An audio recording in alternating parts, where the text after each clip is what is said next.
As the number of people who have contracted the coronavirus continues to increase, the World Health Organization and the CDC are continuing to encourage people to not meet in large groups, which led to professional and collegiate sports to initially attempt to play games without fans in attendance. But after Utah Jazz center Rudy Gobert tested positive for the virus, the NBA postponed its season, forcing the NCAA and other professional sports leagues to follow suit. These actions have left more than just one Tiger feeling caged up on LSU's campus. Beach volleyball player Ashlyn Rosnick Pope says student athletes feel like a part of them is missing. I don't really think there are words to even describe what athletes are feeling right now. I think the best way to put it is just complete shock to know all the hard work that we put in through the fall and all through preseason is basically feels like it was for nothing. And then for our seniors who are left with so many unanswered questions, the whole situation right now is just up in the air, and it could never have been planned like this, and we could have never seen it coming.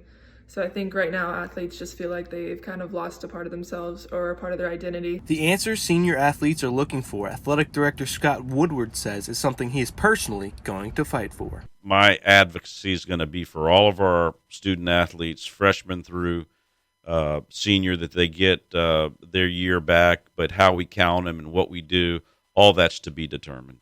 But while athletes like baseball's Saul Garza continue to have many questions about the future, they still have a hard time thinking about what could have been and know it's all for the safety of the public.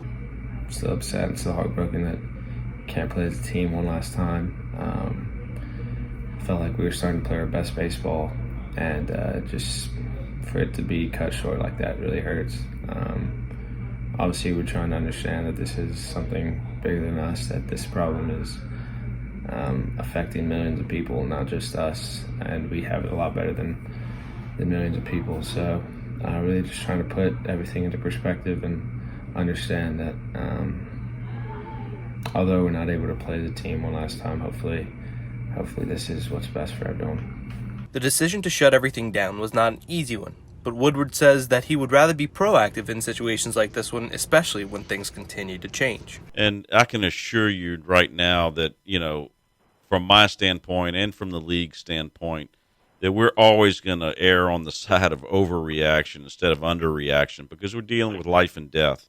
And so to speculate or to look what was decided then or there, or what took place on Wednesday versus Tuesday or Monday is a game of folly in my observation. With no nearby end in sight, COVID-19 will continue to keep Tiger athletes caged up until government agencies and the NCAA decide it's okay for athletes and the general public to once again convene in purple and gold. Reporting for Tiger TV, I'm Zach Nunez.